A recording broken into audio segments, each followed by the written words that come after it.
Well, greetings and welcome again to the Chairman's Report featuring the Senate Finance Chairman, Senator Hugh Leatherman. Senator Leatherman, always a pleasure to see you. Great to be with you, Tom. Thank you, sir. And Senator Glenn McConnell is with us. He's President Pro Tem of the South Carolina Senate and also the Chairman of the Senate Judiciary Committee. Do you have any free time at all, sir? Well, I have a little bit. I have some other things to do. The Chairman keeps me busy, too. So.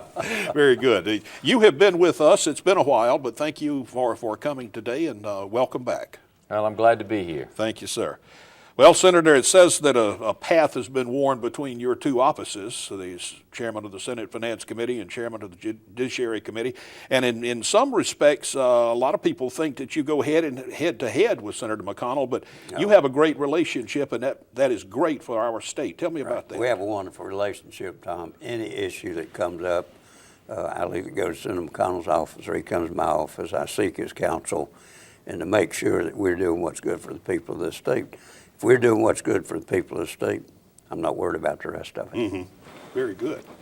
I would agree with him. We don't go head-to-head. We go side by side together on trying to move the Senate forward. But what always struck me about Senator Leatherman, and one of the reasons I really admired him through the years, is he loves the state. Mm-hmm. He loves the state. He loves doing things for the state. I saw it with the Bowen Project. I've seen it with other things. And it's a pleasure to work with him. If I can't vote with him because of something, I tell him. But on the other hand, when we had to roll up our sleeves, and I hope we'll touch on it today, about, for instance, making sure that the PD had a voice in Congress at the 7th District, and the chairman came to me. He took a leadership position on that, and I was delighted as chairman of the Judiciary Committee to do it. It was good for the PD. It was good for the state of South Carolina. It was the right thing to do. Very good. Senator, he touched on the Boeing thing, and going back over the years, we've had a lot of industry that came to our area just because you went out and got it for us. And Tom, you're very kind, but the Boeing is probably the greatest things ever happened to this state. BMW was big. I don't want to minimize that, but Boeing will be much bigger than that. And Boeing is not a decade. It's a half a century or a full century. Boeing will never leave here. Mm-hmm. And actually, we're seeing actions that Boeing is taking. I believe we're going to see a lot more Boeing in South Carolina. Very good. What about the spinoffs from Boeing? Yes, we've already got one in Marion County, repairing the landing gears. Right. And there'll be others. And we're excited about this. And of course, Boeing's in Charleston. And some folks in my area say, why didn't you bring it to Florence? I said, well, first of all, Florence Airport won't accommodate 747s. Right. That they've got to have to move the fuselages back and forth. But, if it's good for Charleston, it's good for the state. What's good for the state's good for the PD. Yes, sir. And Senator McConnell, you are from the Charleston area, so I know that that is great for you folks. Very much so, and it's good for the South Carolina because it's a game changer. I worked with Senator Leatherman. Senator Leatherman stayed on that thing from top to bottom, working on that particular project. And without Senator Leatherman, I don't believe we'd have gotten Boeing. That's just the record. That's the way it is. That having been said, it's the foresight in it, because he talked about and touched on the supply chain. This is the beginning. The supply chain will end up coming to South Carolina. We moved beyond Boeing. We moved to the wind turbines. And again, Senator Leatherman had the foresight to see that could be a game changer for South Carolina. We need jobs and industry that's beyond recession. That the days of certain types of textile manufacturing, at least in my foreseeable life, are probably gone now. But the high technology, the knowledge-based economy, the aerospace industries, the alternative energies and renewable energies and things, he had the foresight to see that we could have a place in that with the wind turbines. And that was an outgrowth of the really of the Hunley Laboratory and the subsequent partnering with Clemson, that he had to take the fight to the Budget Control Board to make sure we didn't get knocked out on that. So again, I'd say to the chairman, he looks out for this area. He also looks out for the state, and it's always a pleasure working with him. Very good. Going back to the Boeing thing, he was doing that when he was in China, working for some other things. He was on the phone. It was amazing. Well, Senator McConnell and I were on the phone several nights. he was the intermediary while I was gone, and they would call him, and he'd call me, and without his help, Tom, we wouldn't have had Boeing. And when you called him, it was yesterday, is that That right? is When correct. he called you, it was He tomorrow. would tell me something, and I would relay it on back through and call him. But again, people need to understand this is a game changer, and what we have to be about. You can criticize certain shortcomings in government and all of that, but the big playing field is the competition worldwide now. And it's how do we take South Carolina and get those better jobs and get the better future. And that's what I think the chairman has just been great at. Right. He's an economic development guy. He crunches the numbers. I sat down with him, Tom, in a closed lounge in a hotel on a Saturday morning on the Boeing project. And we had spreadsheets of figures, and the chairman's like a computer with figures.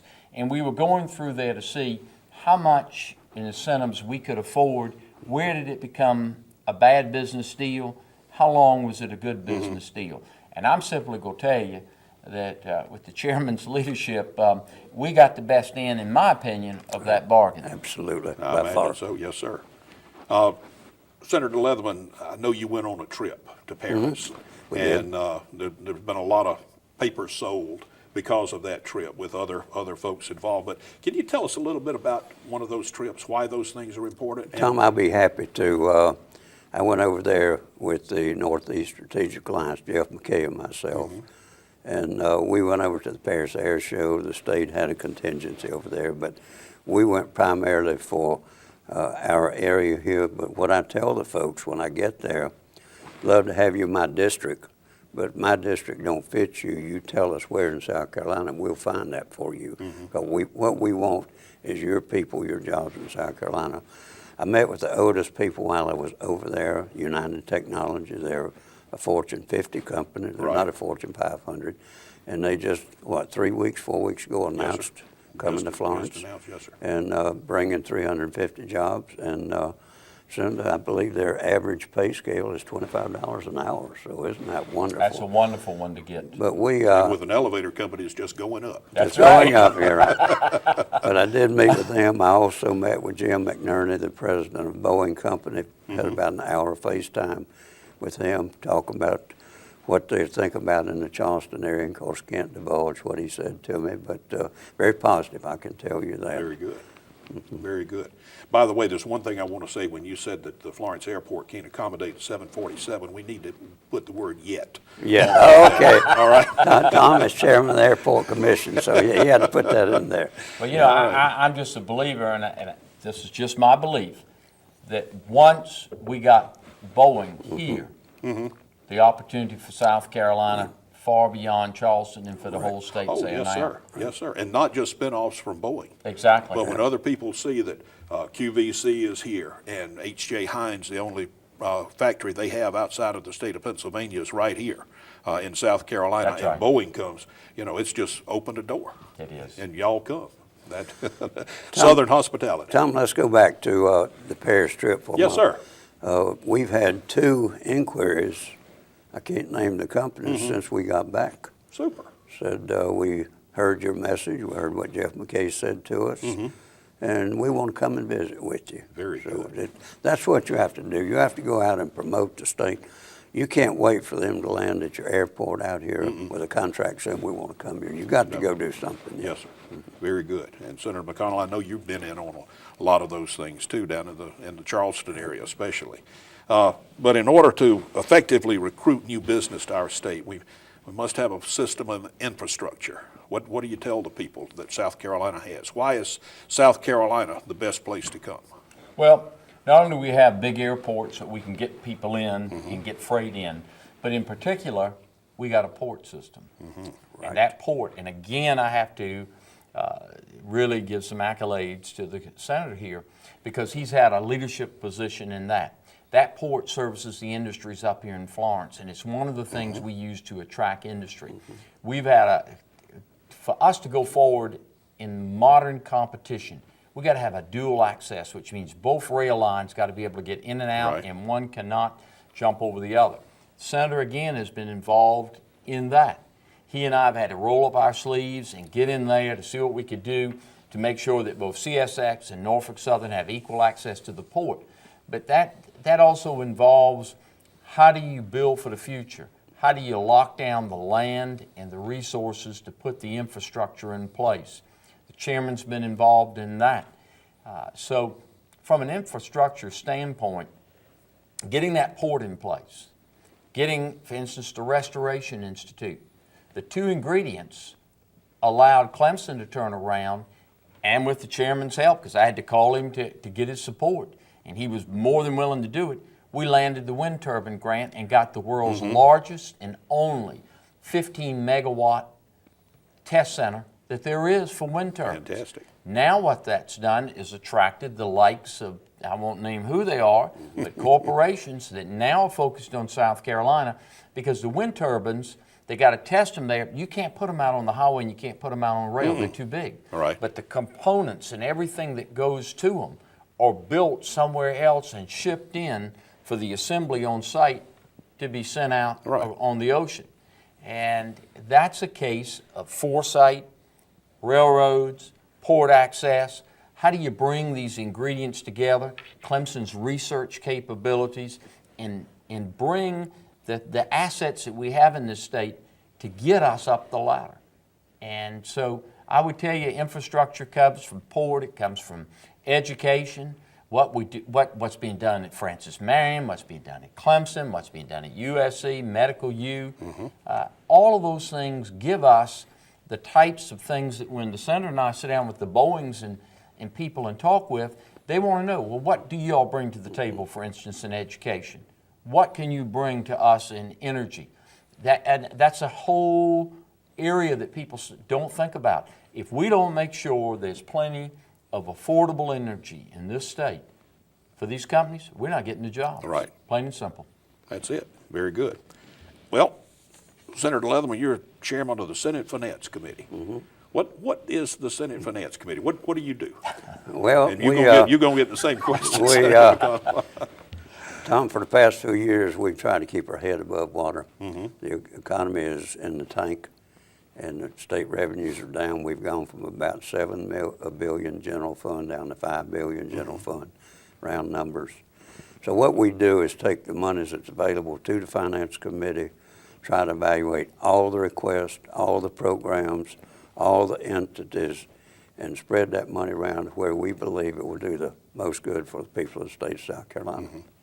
Very good. That's very concise, and that's what you do. Yes. And if you remember, you and I have sat here. It seems like it's a cycle. We sat here several years ago and talked about that. Yes, we were seeing some light at the end of the tunnel, and we had some wonderful years in there. Any light at the end of this tunnel yet? Thomas, down the road. Okay. I of course, look at the revenues coming in every month and trying to figure out what direction it's going in. We've turned the corner, but it's going to be a slow comeback on the economy. Okay. Something to appreciate when we get there, huh? Well, it will. 3 years certainly is not out of the realm of possibility before we see a comeback. Okay. But, we've leveled out. But we've got so far to go to get back to, we've cut higher education to where it's almost nothing. I think I'm hearing that some university get 8% of their fund from general fund. Wow. Yeah. So we got a long way to go to get back to where we need to. Okay. Yes. And Senator McConnell is the Judiciary Committee Chairman. What do you do? What does your committee do? We deal with everything from the administration of government to the organization of government to the court system to the law enforcement to energy to telecommunications. The Judiciary Committee handles a whole big ambit of all of that. And so all constitutional amendments come to us. And the thing about it is, people ask me, they say, why don't y'all pass more laws? Why do things sometimes take so long? It's good they do. Because what we try to do in the Judiciary Committee is try to Monday morning quarterback before we get to Monday morning. And that is look ahead at something and try to figure out where are the unintended consequences. And the founders of this country were very careful to make sure when they put the power in the legislature they split it between two houses. And then they gave a governor the veto. And the reason for it was, if it's so good it should pass today, Senator Gressett said it can wait till tomorrow. And some things I wish happened sooner. I'm a big proponent of, for instance, of letting non-profits have raffles in South Carolina. We're one of only 2 states. It's just ridiculous. Right. But it takes time to get it through. But there are lots of things that could negatively affect your life that could get through very quick on a whim if we move faster. So we also look at a lot of regulations. And regulations in South Carolina can go in effect without a vote of the General Assembly unless somebody stops and looks at them. The chairman has them come through the Finance Committee. Somebody's got to read them. Somebody's got to think them through. Somebody's got to ask questions. And he and I, over the years, have learned, particularly with some of the younger ones that are making reports on regulations, get them to say, well, what does that do? And a lot of times we will carry them over and get back to you. Absolutely. That deliberative body. Yep, it is a very deliberative body, yes. The Senate is, and you do talk about a lot of things, and that's good though. Good. Because if you get to the what ifs and this kind of thing, then what if this, and go, ooh, didn't think about that. Exactly. You know? Yeah. Exactly. You can have a regulation, and when you start asking them, does that, like a fishing, something out of DNR, it could create a criminal penalty out of a regulation that lawmakers have never voted to put into place. And they have given themselves that power. So I believe it's very important. I've always I used to kid him on the Senate floor because he has a very keen mind. And he'll get up and ask a question, and he pretty much has got a good idea what the answer is. But the answer is to make them stop and think about what they're getting ready to do. Right. And they're about to make a mistake. And when he does it, immediately several people, I'm going to carry the bill over. They realize, yeah, there's a problem there. I've seen it. You know, Senator, I watch you folks You on do. TV. You Yes, do. sir. Watches us on the floor. Yes, sir. That's one of the great things about the internet. And thank you very much for allowing that. Yes. I mean, some states don't do that, and I think it's great for government. Senator McConnell, you mentioned a little earlier today about the 7th Congressional District. How did we get here? Where are we? And what's going to happen? Well, every 10 years we have to go through and redraw the districts. That's another responsibility of the Senate Judiciary Committee. This last time, though, we got notified we'd pick up a 7th district. Now, we have to comply with the 14th Amendment, one man, one vote. On the other hand, we have to comply with the mandate from the United States Congress called the Voting Rights Act. And that is, we have to make sure that we don't deliberately or consequently, while in the law, that we don't turn around and discriminate. That's the best way for me to say it. It's not a deliberate discriminatory effect. It's a very difficult law probably to explain here today. But suffice it to say, within those confines, then you look at traditional redistricting criteria, like communities of interest, where people get their news, where do they look, where do they go to school, where do they do business, how do they view themselves, what are the needs, what's the integration of that area in socioeconomic and political ties. Senator here made a very compelling case that the PD's got those ingredients in it. Right. So we were confronted with an effort by some who want to draw the maps for partisan political purposes, some for pure personal political purposes because they wanted to run for Congress. We had others who wanted to do it for regional purposes or for their particular county. All that's in the mix. And with the 7th Congressional District, when you look at the maps, you easily can comply with the Voting Rights Act and at the same time follow traditional redistricting principles and create the 7th District where it belongs, back in the PD. Right. And that became a floor fight. And I got into it with some representatives out of my own area over that, particularly some senators about it. But I look around here in the Florence area. I know the things where they work together. I know about the economic alliances and everything. So we finally were able to prevail in the Senate and put the 7th District back in the PD, from the Grand Strand coming straight up. And I'm hopeful that up the road we will prevail in court on that. It's the common sense thing to do. You could draw the state other ways. You could create snake districts or make it look like you threw ink on, Right. on a map. But, the chairman got up and he spoke on it, and he made a very good point, and he sold me on the idea that the district needed to be here. It didn't need to be in the south of the state. It needed to be back in the PD. And fortunately, we've prevailed on that point. Senator, I think you would call that filling up the donut hole, right? He was filling up a donut hole. That's exactly right. I remember that. Very good. Now, And let me just say Oh, something. yes, sir. I want Uh-huh, to tell sure. you something about Okay. spin. When the two of us supported that plan, I had a colleague of ours turn around and put out a press release to the effect of that this is somehow the liberal wing of the Republican Party. I had a difficulty understanding that charge. It Yes, was sir. the common You're right. sense wing to put things back where they belong. and I remember that, and I will just say without calling any names, and that was really funny coming from that particular person. Well, that particular senator, if I recall, wanted to run for Congress. I think so. I'd heard that same rumor. Right.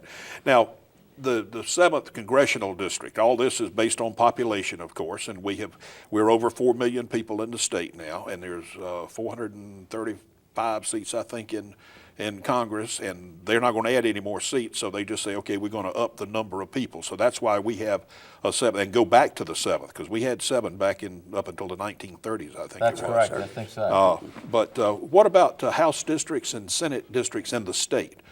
Senator Leatherman, or you or anybody else going to be affected by this? Well, there's some small changes to the senator's district. He lost some areas because he's overpopulated. And in terms of balancing them out, under the 14th Amendment, we have to get as close to one man, one vote as we can.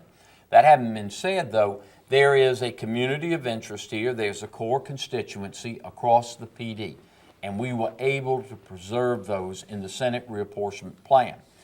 I sent those to the Justice Department. 60 days went by, haven't got definitive answers, asked for more information. So I filed a lawsuit to make sure that the elections come off on time, we get the thing done one way or another in the D.C. court. But the House districts, you have a greater tolerance in there on a legislative plan in State House and State Senate. In Congressional, I don't. I have to come plus or minus one person and be dead accurate. Wow. I didn't realize it was that. Man, that is something else. All right, let's talk about something really, really good. Okay. Senator, tell me about the Performing Arts Center, Francis Marion University. Tom, it's a beautiful building, and Fred Carter, President Francis Marion, does a fabulous job.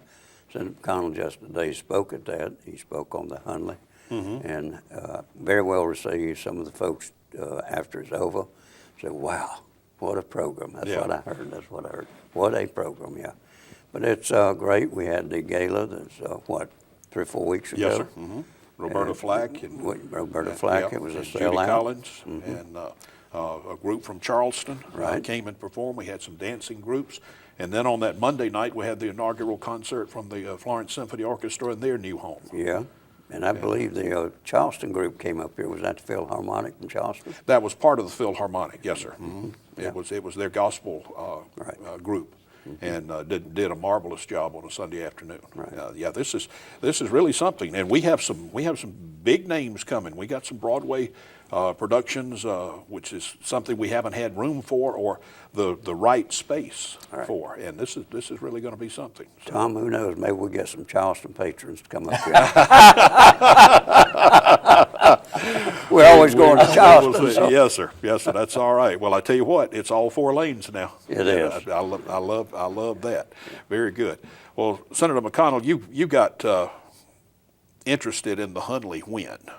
Oh, I got interested in as a child, I knew about the Hundley. Okay. It was a legend around Charleston. I was sitting on the floor back in 1995 during a budget debate, and Senator Ernie Passaleg passed me the paper from Charleston, and he said, look at this. He said, they found the Hundley. Clive Cussler's guys. Yes, Yeah. and so it was like a bell went off my head, and I turned to Senator Passaleg. I said, we ought to go get it. And so we created the Hundley Commission, and the rest of it now is history. We recovered the Hundley in the year 2000. We went on to this laboratory. We've excavated it, and now we're getting ready to deconcrete it to get the final secrets. The Hunley was a time capsule. It was what we call an anaerobic state. And as a result, the human remains were pristine. Sure, the flesh, by and large, except in the shoes, had dissolved. But from the human remains to the other things we saw in it, it's given us a great opportunity to learn changes that have occurred. The footprints, the stratigraphy, and the sediment all the way up in the sub allows us to know what happened over time. This is a priceless time capsule. It has become a major tourist attraction. It has become a science lab. We developed new technologies on how to move salt out of metal at speeds nobody else in the world has achieved. Wow. Now it's spilled over into the wind turbines. And so it has become, it's an economic creator, it's a job creator, it's an opportunity. We have students come and do the internships there in this state-of-the-art laboratory. Clemson's involved now in metallurgical. I think coastal Carolina and their archaeological things have been down to the lab. Everywhere it has become, as South Carolina networks and uses things that it has, the Hunley's become an asset, and it's given us some great opportunities. And we have bumped up, I told the chairman, the Hunley is about where we've used technology and science to tell time. I was over at your Performing Arts Center, and there y'all have used technology to create a beautiful setting. The acoustics in there are beyond description. And y'all use technology to do it right. We're doing the same thing with the Hunley. Right. We're using technology to do it right and to preserve it for generations to come. You mentioned the legend of the Hunley, and one of the great legends was just a wonderful story that sounded so, it was too good to be true, and usually those are not. But this is the story of a certain gold coin. Could you relay that to us? Yeah, it was we thought it was a historical fable. And it was that George Dixon, who was the last commander of the Hunley, in 1861, when he went off to battle, his girlfriend, Queen Bennett, in Mobile, Alabama, supposedly gave him a $20 gold piece.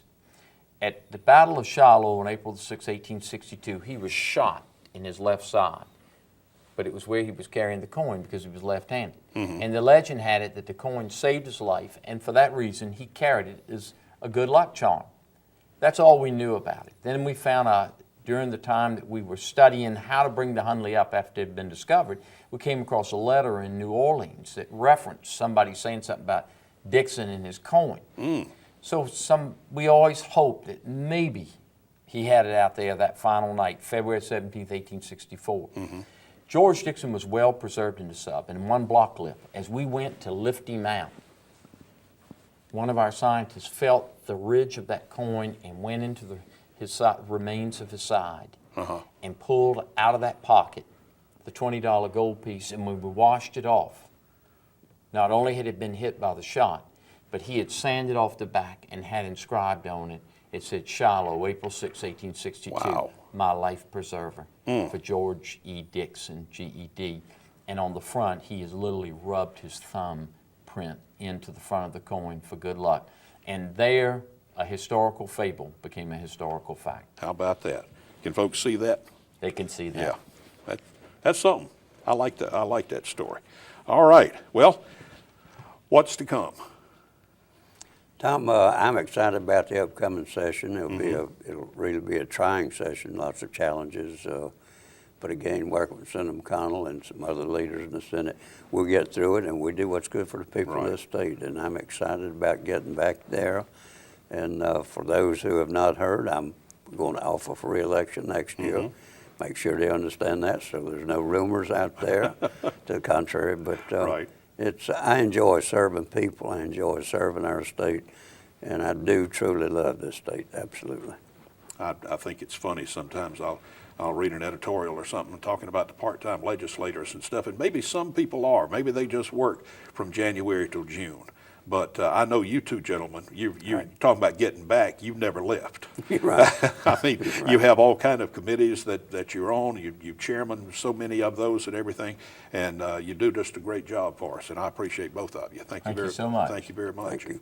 Senator McConnell, it's a pleasure to have you on the chairman's report, and you're welcome back anytime. Thank you. I appreciate it. Thank you, sir. And Senator Leatherman, always a pleasure. Good to be with you, Tom, and you, sir. we hope folks will enjoy this. How many counties does this show in? it 9 channels? I think Yes, sir. I think it's 9 cable systems. It's on ETV, and also it's on senatorleatherman.org, is it? Would be. Yeah, okay. Yes. And so we'll be on there. So we'll be around the world. Your friends in China and everything can turn it on and watch All right. us. Very good. Ladies and gentlemen, thank you so much for being with us on this the Chairman's Report. And we'll be back. I'm Tom Kiner.